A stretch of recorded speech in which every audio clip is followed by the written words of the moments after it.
반대로 생각하면 거기만 해킹을 하면은 더 위험한 구멍에서의 위험 요인이다 이렇게 얘기를 하죠. 그리고 또 하나의 그 자신의 이런 내용을 담은 것은 2005년에 비트 골드라는 논문을 던지는데 우연의 일치인지는 모르나 이 비트 골드가 나올 때 3년 후에 나온 비트코인의 엑서가 거의 유사한 구조를 이룹니다. 단어부터 모든 내용. 그래서 이 비트 골드를 제안을 비트코인보다 먼저 한 제안자가 이 사보라는 지금도 살아있는 실존 인물입니다. 또 하나의 중요한 인물이 할피니입니다. 할피니는 1993년에 이런 질문을 던집니다. 이게 왜 중요하냐면 금융에서 중앙 검증자가 없으면 이런 불상사가 일어날 것이다라는 거였거든요. 그게 뭐냐면 특정 개인의 불도덕성. 내가 100만 원이 있는데 어딘가에 10만 원을 송금했으면 내 자산이 90만 원이라고 인정을 해야 되는데 또 10만 원을 계속 남발하면서 나는 100만 원이라고 주장할 수 있는 이중 지불의 위험이라고. 이것이 있기 때문에 결코 근본적으로 중앙검증기관을 폐지할 수 없다. 즉, 탈중앙이라는 이사에 가깝다라고 했던 것이 지금 같은 비트코인에 대해서 비관적인 시선을 가진 자분들의 기대 논리였는데 이 이중 지불을 탐지하는 것에 대한 논문을 이미 1993년에 쓰고 그에 대한 해법으로 우리가 흔히 말하는 채굴의 전기를 많이 들어간다고 하는 프루프 오브 워크에 재사용 가능한 RPOW를 2004년에 논문으로 발표를 하십니다. 요약을 보면 결국에 할핀이라는 분이 민중은 사랑하되 개인은 믿을 수 없다 이런 얘기를 하는데요. 인생은 희극인데 가까이 보면 비극이다. 이중 지불을 탐지하는 것에 대한 논문을 93년에 던지고 이 사고가 신이 있다면 안 들어보자. 스스로 잘 살아갈 수 있는 그런 상황, 탈중앙 시대. 그리고 제3자의 검증 기관이야말로 구멍이다. 그 얘기하고 할피니가 이거를 구현할 수 있는 RPOW를 제시하고 이 사고가 그 다음에 비트코인을 제시합니다. 누군지는 몰라 그 신경리에 비트코인 백서가 나오고 이 닉사보는 자신은 비트코인의 사토시 나카모토가 아니라고 얘기를 하고 할피니는 돌아가셨습니다. 할피니는 왜 유명하냐면 사토시 나카모토가 비트코인을 처음으로 선물해준 사람입니다. 비트코인을 처음 받은 사람입니다. 그러니까 많은 사람들이 비트코인의 창시자가 이런 분들에 관련되어 있지 않을까라고 생각을 하는데 어떠한 사람들은 자기가 사토시 나카모토를 주장을 하고 있으니까 누가 신뢰할 수 있는지는 지혜롭게 판단할 수 있는 것이죠. 즉, 지금에 나와 있는 비트코인의 가격에 대해서 우리가 보기보다는 이 흐름, 이 처음에 최초의 티끌 이것을 보는 것이 지혜로운 것이라고 알 수가 있는 것이고 이걸 이해하고 나면 탈중앙화에 기반한 비트코인이 다시 새로운 티끌이 되어서 이더리움을 자극하고 이오스를 자극하고 페이스북 리브라를 자극해서 다시 중앙화된 화폐 CBDC로 가는 것을 이해하게 되고 그러한 각각에 나오는 하이프를 기술적 용어들을 이해하게 되니까 전략과 사람과 경영과 기술을 하나의 축으로 이해할 수 있게 됩니다. 이렇게 나온 결과가 오늘자 뉴스입니다. 중국에서 디지털 화폐의 주요 활용처를 국제 결제와 소매업에 쓰겠다. 위안화를 국제화하는 데 기여하고 디지털 경제를 부여하는 내수에 활용하겠다라고 얘기를 하는 것이죠. 그러니까 우리가 쭉 남은 지금까지의 SNS, 그다음에 커머스 얘기했지만 거기서 핵심에 대한 것은 돈에 대한 것이고 돈에 대한 것을 디지털화하는 것에 대해서 바로 한국의 옆에 있는 중국이 정부 단위에서 움직이고 있는 것이고 그 외에 오늘자 뉴스가 소매업을 언급하고 있는 장면입니다. 또 한 가지는 SNS의 심리 이해라고 볼 수가 있습니다. 심리를 이해하는 것은 무슨 말일까요? 어떻게 해야 심리를 이해할 수 있습니까? 어떻게 해야 심리를 이해했다는 것을 물리적으로 보여줄 수 있을까요? 스타일쉐어는 정보 종류라는 신조어를 만들어내고 이거를 신규 UI에 개발에 적용할 정도로 이 디지털 SNS 세대의 심리를 거의 회사의 경영 파트너로 가져왔고 인어 교주 시작단은 유튜브를 통해서 홍보와 교섭력, 수익 창출 동시에 이뤄내고 있고 결국 국가는 다르지만 샤오 홍시와 스타일시와는 같은 이야기를 하고 있는 겁니다. 이거를 조금 결국 요새 많이 각광을 갖고 있는 토큰 이코노미를 접목을 해보면 고전적인 마케팅, OP, 프라이스 프로덕트 프로모션 플레이스라고 한다고 하면 경영자의 직관에 의해서 신규 고객을 더 확보하고 시장을 확대하는 것에 대한 방향성에 대해서 귀납적인 접근을 하고자 했던 것이 실리콘밸리에서 시작한 그로스 해킹, 작은 실험을 통해서 점점 확대시켜 나가는 퍼포먼스 마케팅가 나왔던 신풍 할인 같은 기업이 잘하는 그 역량들인 것이고, 토큰을 발행한다는 것은 미래 고객들, 즉 내부 시장 점유율이 있지 않은 외부 고객들한테도 뭔가 이런 디지털 증서 등을 매개로 하여서 같은 우분을 만들고 이 사람들의 가치를 내 시장의 확대로 가보고자 하는 도전인 것이죠. 이렇게 되려면 중요한 것은 이 토큰의 홀더를 누구한테 줄 것이냐, 누구한테 내 시장 밖에 있는 미래 고객 중에서 누구를 토큰을 주는 것이 더 중요하느냐, 허브의 발견, 허브의 선택이 중요한 것이고, 그게 된다 그러면 이 파란색 벡터의 에너지가 중요한 것이죠. 얼마나 열성적으로 그들을 참여하게 할 것이냐, 화살표 벡터의 크기를 어떻게 할 것이냐, 이게 전략의 요소로 나올 수 있는데, 이거를 고민하는 것은 결국에 허브의 발견, 네트워크 사이언스, 어떻게 동기부여할 것이냐, 토큰을 어떤 명분을 주고 참여시킬 것이냐, 행동 경제학, 이런 식으로 이렇게 이어지는 것이니까 경제학에 나오는 최신 내용들이 경영 전략으로 자연스럽게 넘어오게 됩니다. 여기서 실증적인 하나의 예시를 꼭 공유드리고 싶은 것이, 이것을 쉽게 구현하려면 암호화폐 지갑이 있어야 된다는 것이고, 여러분 지금 카카오톡에 다 들어가 보셔서 더보기 누르시면 맨 마지막에 클립이라는 메일이 다 들어있습니다. 그러니까 이미 카카오톡에서도 암호화폐 지갑 혹은 디지털 자산 지갑을 거의 만들어 놓고 버튼만 누르면 우리 실생활 속으로 들어올 수 있게 되는 상태인 거죠. 지금 화면에 나오는 이 체인브릿지 같은 지갑은 행동 보상과 그에 대한 예약 전소, 스탁 옵션에서 의무 락업 기간을 걸듯이 이렇게 하는 경우는 다 구현이 되어 있고, 혹은 토큰을 통해서 서비스의 구매, 유틸리티 토큰을 바로 구현하는 것도 지금 다 구현되어 있는 것이 지금 시점에서의 업계의 진도입니다. 그 다음에 디지털 기술 적용, 이건 좀 내용이 좀 난이도가 있죠. 왜냐하면은 신풍 할인 같은 이런 기업들은 결국에 디지털 마케팅 알고리즘에 대해서 상당한 노하우를 가지고 있는데, 이것은 직접 공부를 해보거나 하지 않으면 이해하기 힘든 부분에 깊이가 있고, 또 카카오페이, 네이버페이, 페이스북페이, 다양한 페이가 들어오고 있는데, 이것은 다 결국에 블록체인과 마주하게 되어 가고 있기 때문에, 여기 AI와 블록체인은 이제는 우리 회사가 AI를 도입해볼까, 우리 회사가 블록체인 도입해볼까, 이것은 차별점이 아니고 그냥 전략의 기본 공통 요소가 되어가는 것이 현재 시대 상황입니다. 그래서 오늘 시간 관계가 다 할 수 없지만 AI에서 몇 가지 장면만 본다면, 이 장표가 마케팅 활동을 할 때 써야 되는 AI 기법이 이 장표에서만 15가지 예시를 든 겁니다. 파란색은 기계학습이고, 녹색은 고객의 성향 분석이고, 빨간색은 AI 응용입니다.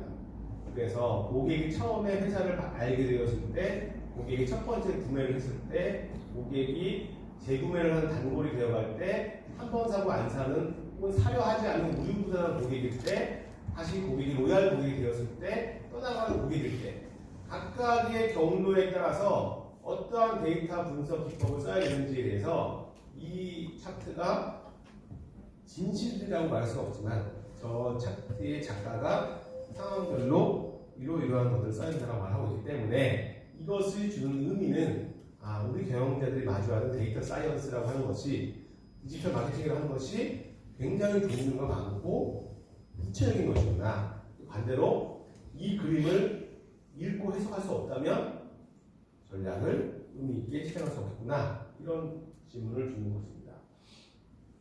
그래서 AI에 대해서도 추상적인 접근보다는 개념을 구체적으로 나눌 수 있는 분별이 필요하고, 이것은 교육을 받아야지 이해할 수 있는 것들이고, 데이터 분석, 머신러닝, 딥러닝의 차이를 알아야지만이 이해를 하게 되고, 무조건 AI를 써봐 이런 게 아니고 상당히 많은 문제는 딥러닝이나 AI를 풀지 않고도 그냥 풀 수 있는 것이 많고 데이터 분석에서 많이 쓰는 패턴 찾기, 분류하기, 분집화, 시계열 예측 등은 이미 다 있던 내용들이고 이것들의 중요성이 높아지는 것들이고 특수한 경우에는 머신러닝이 잘 먹히고 머신러닝이 주는 철학적인 도전은 옛날에는 내가 시킨 대로 했던 것이 컴퓨터였는데 스스로 알아서 하도록 유도해야 되는 것이 컴퓨터를 쓰는 방법이 되는 것이기 때문에 일반인들은 머신러닝이라고 하지만 깊이 생각을 해보면 머신 티칭을 해야 되는 것인 거죠. 컴퓨터한테 스스로 일하게 하는 법을 가르쳐야 되는 것이 사람의 과제이기 때문에 완전 생각의 반전이 일어나는 것이고 딥러닝은 더 나아가서 그 중에서 인공신경망을 이용한 기계학습에 대한 특화된 범위인데 이것이 2012년에 브레이튼 교수부터 성능이 압도적이더라. 거기에 자주 나오는 것이 CNN, RNN, 간 등이 있다는 것이고 세부적인 내용은 없지만 이 사진은 의미가 있죠. 이 여성분은 저작권이 없는 분 아닙니까? 이 여성분의 사진을 광고에 써도 저작권을 낼 필요가 없잖아요. 이 남성분도 마찬가지입니다. AI가 만들어낸 가상의 인물인데 높은 해상도를 가지고 있는 거죠. 이걸 응용하면 옷 디자인을 하루에 수만 개를 할 수 있는 거죠. 이게 바로 간이라는 AI 알고리즘을 손쉽게 산업에 적용한 하나의 사례일 뿐입니다. 공부를 해야지만이 이런 블랙박스의 개념 같은 새로운 것을 경영자들이 이해를 하게 되고 블랙박스를 이해를 해야 회사의 상황에서 마케팅 부서가 구매율을 높이고 싶을 때는 고객 구매 이력을 딥러닝으로 블랙박스 분석을 하면 왜 어떠한 조치를 해야 제 구매율이 높아지는지는 모르나 누구에게 광고를 하면 매출이 빨리 높아질 수 있는지를 빨리 예측할 수 있고 이걸 블랙박스라고 하고 반대로 고객의 구매 원인이나 해지 원인을 알고 싶으면 전통적인 화이트박스로 해야지만이 전략적 판단을 할 수 있고 그 다음에 대량의 디자인을 빨리 뽑고 싶을 때 특히 아마존이 광군제 때 막 배너 돌리고 하는 것들은 저런 간 같은 걸 써야지 되는 것이구나 라는 셋업을 할 수 있게 됩니다. 그리고 경영진은 여러 가지 많은 일을 해야 되지만 경영진이 회사의 데이터 중심 전략을 짜려면 그 회사의 데이터를 내가 가지고 있는 데이터 중에 어느 것이 숫자화될 수 있는 정성 데이터이고 어느 것이 비숫자로 되어 있는 리뷰, 텍스트, 감정 분석 같은 것을 비정형 데이터로 구별하여서 어느 상황에서 블랙박스, 어느 상황에서 화이트박스를 쓰는지를 알아야 내가 실무를 하지 않더라도 업무를 지휘할 수 있는 정도의 새로운 학습의 장벽이 지금 생겨 있는 것이 현실입니다. 마지막으로 글로벌 레버리지. 서울은 뉴욕보다 스타벅스 지점이 많고 닥터 자르트 스타일 난다 같은 경우가 그 거대한 돈을 받은 경우에는 모두 중국에서의 실적과 성장성이 있었기 때문이고 우리가 로레알이라면 우리가 에스티로더라면 글로벌 기업 입장에서는 중국 시장을 미리 개척해 놓은 한국 기업을 인수하는 것이 재무적, 전략적, 자원적, 문화적, 정서적, 정치적으로 이익이 있기 때문에 한국에서 많은 기업들이 중국 시장을 바라봐야 되는 중국이 저렴한 노동력으로 생산하는 국가가 아닌 건 다 알고 있는 사실이고 이것이 전략적으로도 글로벌 기업 입장에서 더 나은 가치를 제공하는 것이 한국 기업들이 잘할 수 있는 부분이다. 그것이 자명해집니다.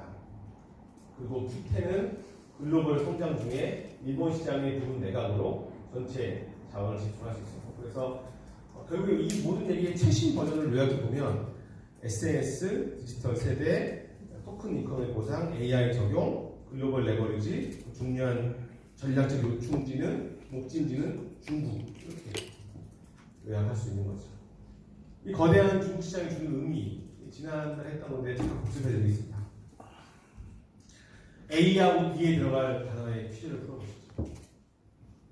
처음에 패권 국가 A의 사람들은 이윤이 저급한 제품을 만드는 후발 국가 B를 두려워하지 않았습니다. B 국가에서 만드는 제품은 모방품이 많고 품질도 높지 않았죠. 그러나 취급자 B 국가는 생산, 품질과 마케팅 등 모든 면을 개선하면서 힘을 모았습니다. 마침내 후발 국가 B가 A를 압박하게 되자 그제서야 사람들은 B를 연구하기 시작했습니다.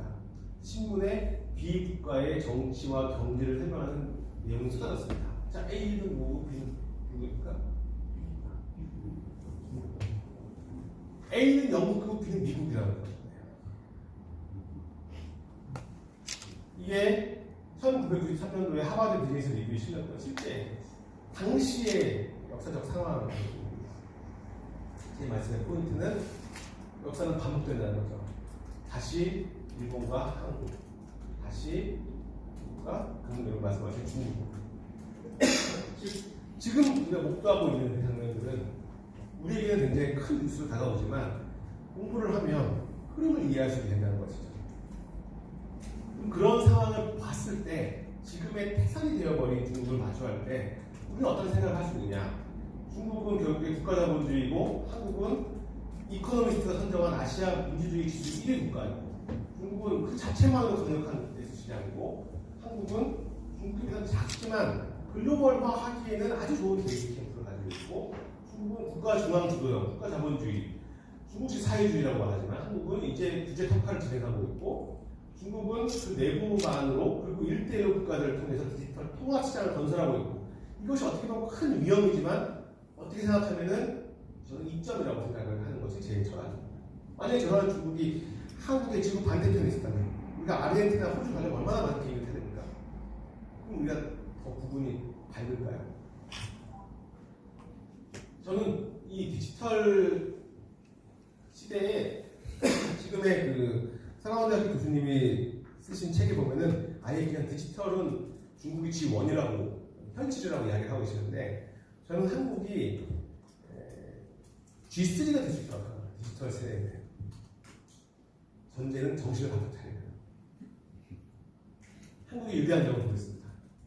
한국은 아시아에서 민주주의가 가장 발달했고 기술의 응용 능력이 있고 원천 기술이 부족하니까 지정학적 위치가 유리하고 정신 못 차리면은 중국에 많은 핍박을 당했고 K컬처라는 말이 있을 정도로 문화 선도하고 있고 카카오톡 네이버 라인이 아시아 시장의 모바일 메신저를 장악하고 있고 거대한 아시아가 더 커지고 있고 한국보다 해외에서 더 많은 매출을 벌어들이는 한국 스타트업이 증가하고 있고 한국의 전통 기업들, 은행들의 위기의식이 없고 점점 기술과 경제에 대한 새로운 인식을 하게 되고 무엇보다 지금의 20대, 10대들이 디지털에서 장난 아닙니다. 지금 우리 게임 오늘 뉴스 나왔지 않습니까? 중국이 젊은 인재들한테 연봉을 2배로 줘가면서 게임 교육을 시켜요. 게임 훈련. 제가 읽은 뉴스에는 군사적 목적이라고 나오지 않았습니다. 그렇지만 생각을 해볼 수 있는 거죠. 드론과 로봇이 전쟁을 하면 게임이 곧 군사기술이 될 수 있다는 생각을 해볼 수 있잖아요.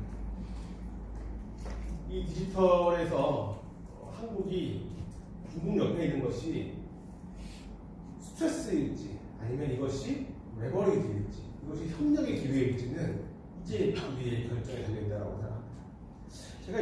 제가 중국에서도 사업을 하고 일본에서 사업을 하고 많이 해봤지만은 한국 사람들과 중국 사람들의 가장 그 단어의 차이가 그런 면이 있는 것 같습니다. 한국 사람들 자주 쓰는 단어는 잘 부탁드리겠습니다. 제가 잘 부탁드리겠습니다. 저야말로 잘 부탁드리겠습니다. 이런 걸 많이 하더라고요.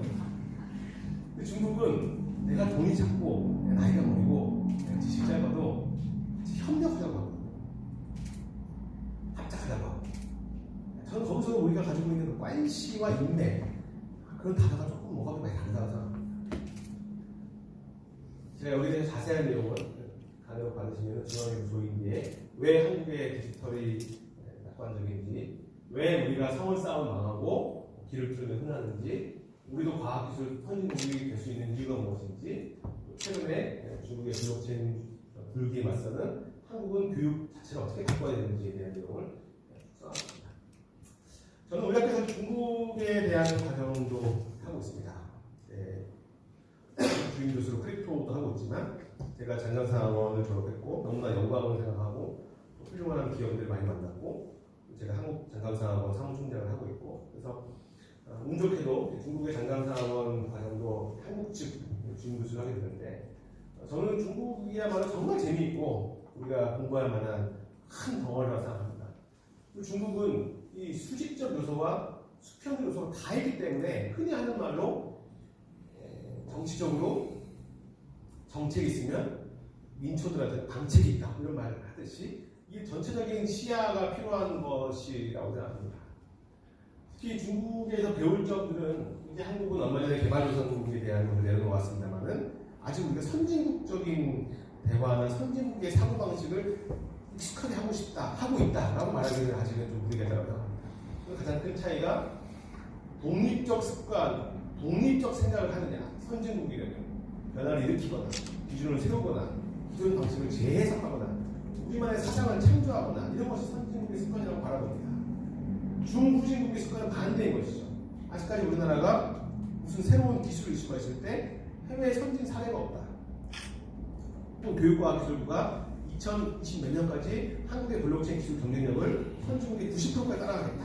그래서 저는 종속적 사고의 결과물이라고 생각합니다.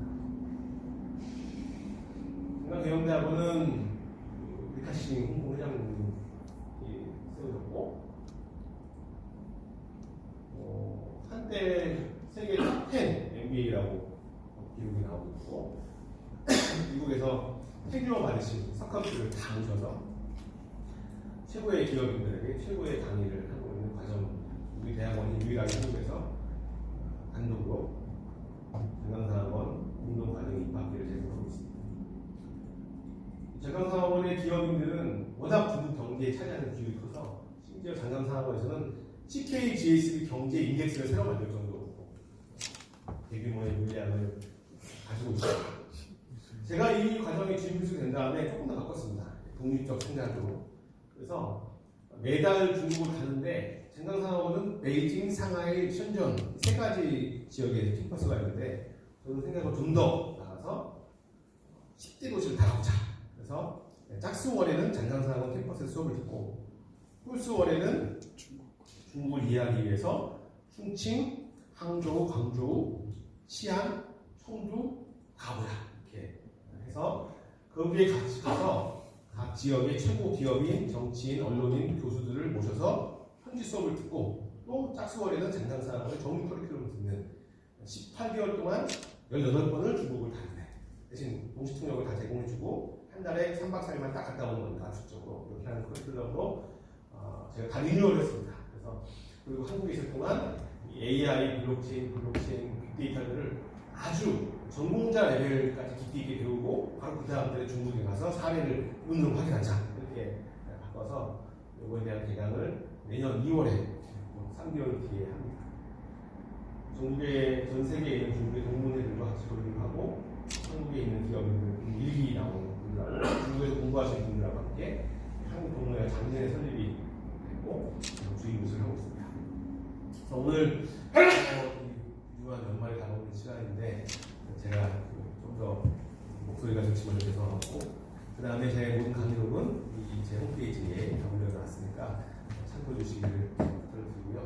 그 다음에 이 강의는 원래 유료 강의여서 유료 플랫폼에 올라갑니다. 한 일정 시간이 흐르면 유튜브에 다 무료로 공개를 해주고 있습니다. 그래서 유튜브에서 그냥 제 이름을 치면 정치인분들이 많이 나옵니다. 저는 지명도가 낮지 않습니까? 그래서 남성스럽습니다. 불가피하게 김문수 교수라고 이렇게 사족을 좀 당하는 건 양해해 주시기 바랍니다. 저는 아직도 이 단어가 너무나 낯설고 사업가입니다. 그래서 아무튼 여기에 찾아보시면은 이 강의가 공개가 되고 있고 하나만 제가 말씀드리겠습니다. 제가 이 카메라 촬영을 왜 할까요? 유튜브를 왜 할까요? 저는 네이티브로 영어를 하지 못합니다. 네이티브로 중국어를 하지 못하죠. 네이티브로 일본어를 하지 못합니다. 대충은 합니다. 대충.